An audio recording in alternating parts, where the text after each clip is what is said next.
Hey everybody, I'm Hamza Krumza, and today I'll be showcasing yet another Noboru strategy, the Mayan Eagle Scout Flood. After using this build, the Japanese streamer Noboru has taken himself from 1600 all the way up to 2k elo and into the top 200 world rankings. Today, we get to learn how to do it ourselves. Hope you enjoy.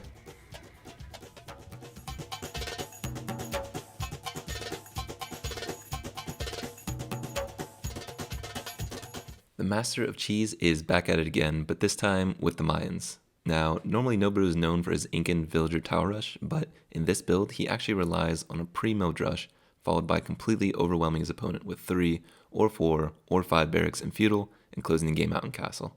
While he might not have the same APM or eco management of anyone else in the top 200, Noboru consistently finds a way to control the overall flow of the game and come out with the win.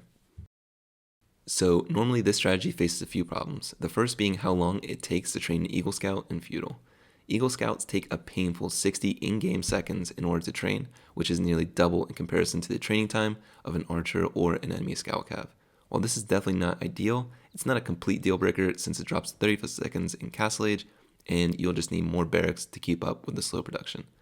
The second issue with Eagles is that they are weaker than the traditional scout cav, which makes them particularly vulnerable to an equally large mass of scouts that is also faster than them. However, since Eagles are much cheaper and have no direct feudal counter, you'll hopefully be able to outproduce your opponent's feudal army. Now, before we get started, it's important to note that when Noboru does this build, he usually has some idle time or improvises the build in the same way that Huang does. If you mess up the build during the game, don't be discouraged and keep on going, because you might still win.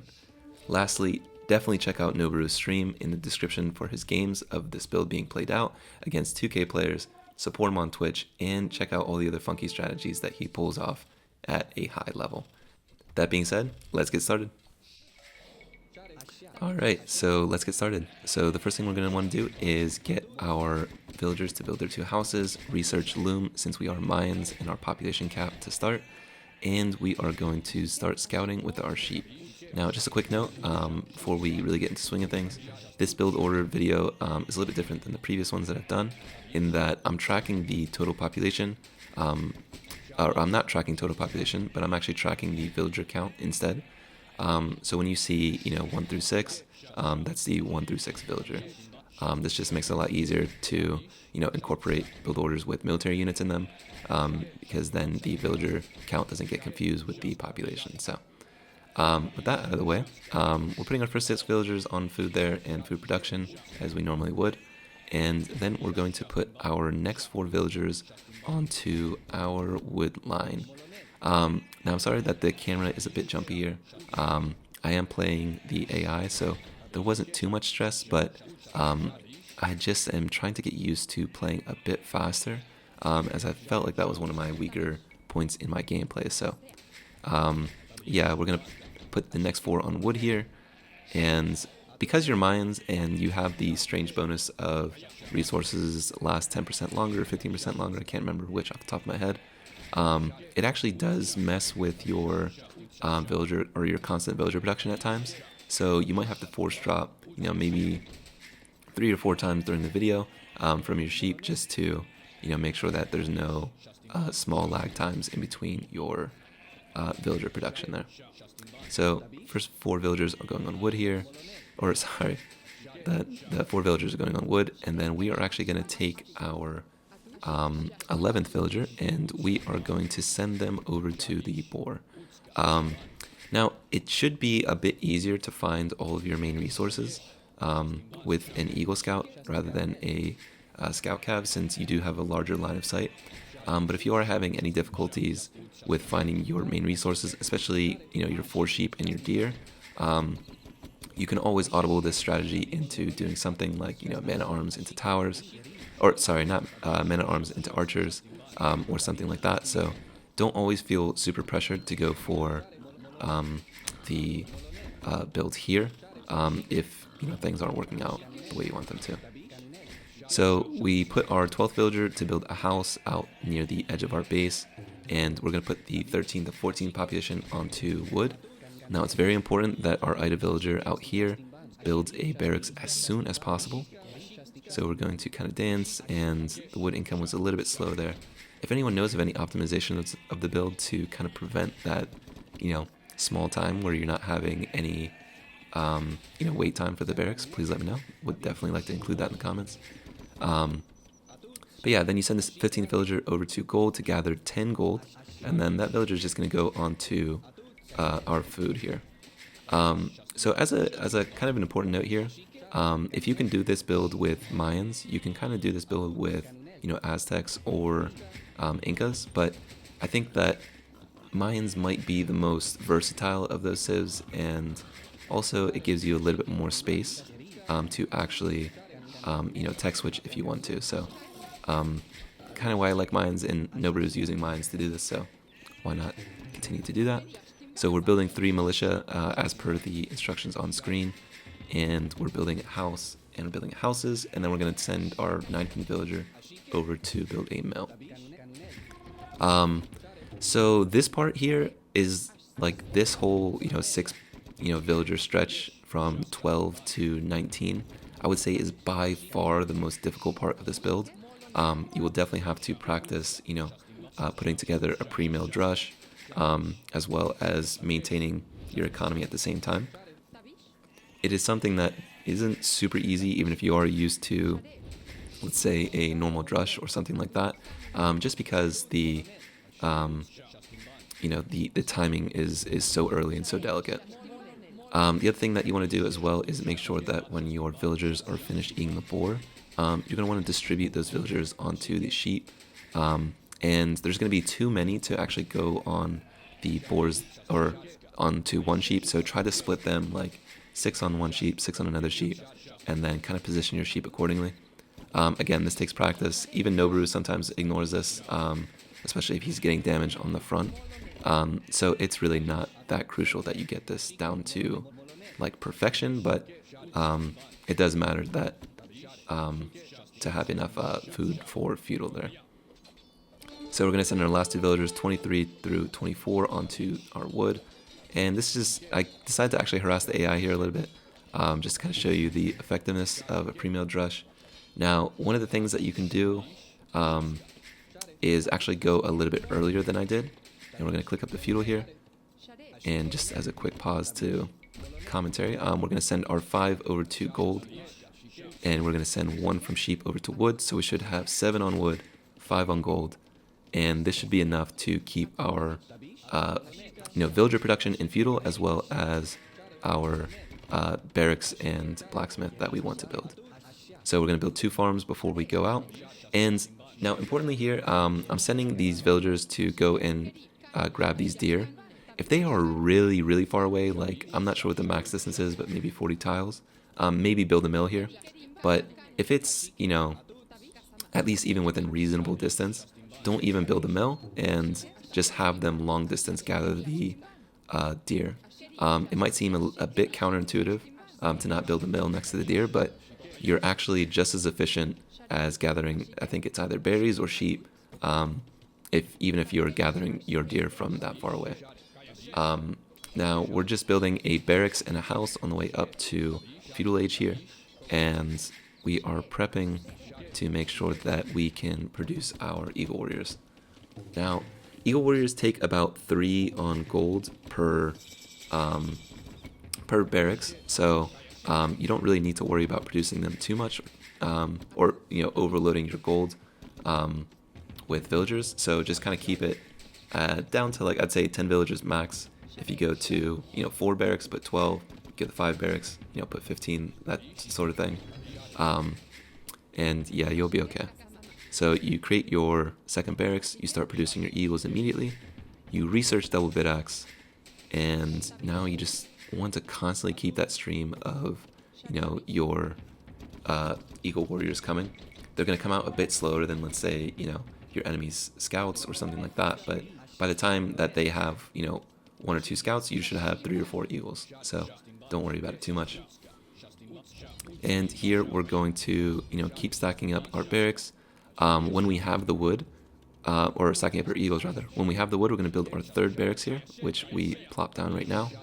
And 3 barracks is really a good spot to be in. So once you have your 3 barracks up, and if you're able to apply, pretty good pressure with your forward eagles already, then, I think that you can kind of say that you're going to have that pressure for the rest of the game, because now it's going to be incredibly difficult to wall or anything like that.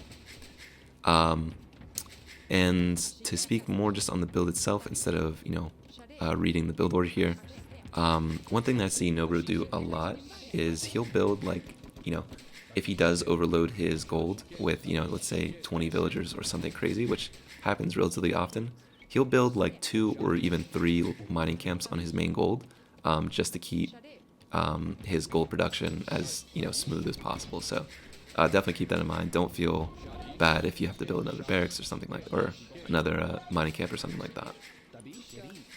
Once we do have 10 on gold, we're going to send the rest over to our wood line. So that way we can actually have a future in this game and transition out of feudal into castle age here. And we are pretty much all set at this point, right? So we're building all of our eagles out of the 3 barracks. We might even add a 4th barracks here, and we are starting to produce farms and switch over to a sustainable economy. One of the things that I see Noboru do as well sometimes is if he does have something crazy, like I've seen up to as many as 25 people on gold, he'll actually just build a market and then market abuse the rest of the game. So he'll sell his stone, buy his food, and then just rely on the 3 or 4 farms or whatever he has to keep up with both villager production and eagle production. So it's kind of insane, honestly, and it's super all in if you do it that way. And honestly, like that type of strategy wouldn't work against the top of the top, I don't think. But against 2K, which is still considerably good, it sometimes works. So we gonna put down another barracks here just to keep up the production. And yeah, this is just a pretty normal build from here. We're just kind of building farms every 60 wood, and eventually we're going to want to build a market to actually keep up with the gold stockpile that we might be building, or just to be able to get up to castle a bit faster.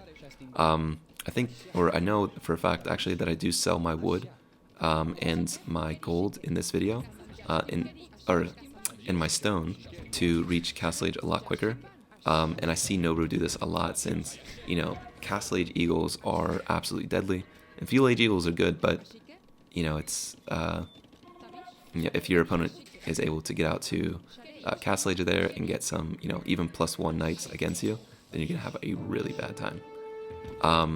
Also, when you do have your blacksmith, definitely make sure that you're getting your armor and your attack upgrades as soon as you can, so that way you can withstand a lot more archer kiting or whatever is kind of happening there. So we're going here. We have a nice mass of eagles, really powerful army here. We do have about 14 on gold, but that's fine because we now have 5 barracks and we are doing solid. So the rest of this video is just going to be me playing it out. There's not much to the build order after this, but if you do have any questions or any type of improvements that you would want to suggest for this type of build order, please let me know, and I'll try to include it in on future videos and that sort of thing. But I am just gonna let the video kind of run at this point and do some small talking while we reach castle age here. So we build the market, and we are replenishing our farms. We sell our stone. We buy food. Absolutely crazy stuff here. And it is very all-in to do this. But granted, this is a very all-in strategy in general. If you don't see a future in this game without, hard selling your stone and all that, then, you have to sacrifice the future for the present. So we're going to buy our food here, and we'll soon have about 800 food, 200 gold. Kind of oversold our gold there for a bit, but it doesn't matter. We have how many? 14, 16 on gold. So we're going to click up to castle age here, and now that we're up to castle, we have kind of a ridiculous army, right? Like, even if our opponent has, let's say like 20 archers or something like that, which might be pretty common if they can wall up, it won't matter. Once you get to castle age and you can get your upgrades, then archers aren't going to do enough. And I see this happen all the time at 2K. So one of the things that I think 2K players really believe in is their micro ability, and their kind of ability to just continue their standard build order and still win. And that's kind of what Noboru is taking advantage of with this build. So if you do continue to go archers, and Noboru is close, or even if if he beats you, or if he's even close to Castle Age by the time that you have your Castle Age and you have an army, if you're not going knights or long swords or treating this as like a real threat, then you're going to die. There's no like two ways about that, because you're just gonna get overrun. One of the things that 2K players definitely don't expect is Noboru going into arson and eagle warrior and squires, and also +2 eagles on top of all of that. So he just has these super obnoxious eagle warriors, and they either don't build enough long swords, or they don't treat it as a real threat, and they think that they can just continue their boom. So yeah, if you do see this coming, or if you do see you're able to scout that your opponent has this many barracks, just make sure that you treat the threat as it should be, and you should be able to counter this build. So now that we've reached our Castle Age here, we're going to research +2 armor, Eagle Scout, squires, eventually arson, and we have a pretty solid economy for this build, right? Like we have a decent amount of food, we have a decent amount of gold, we have a massive evil army. Obviously you would never have this much army in a real game, just because you're going to be fighting constantly, and you probably won't get to a point where you can mass this large.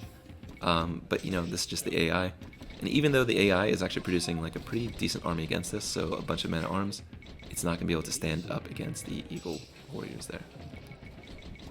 And that's all for this video. I really hope everyone enjoyed the build. Really special thanks to Squiggles and Noboru and everyone else who has supported the channel.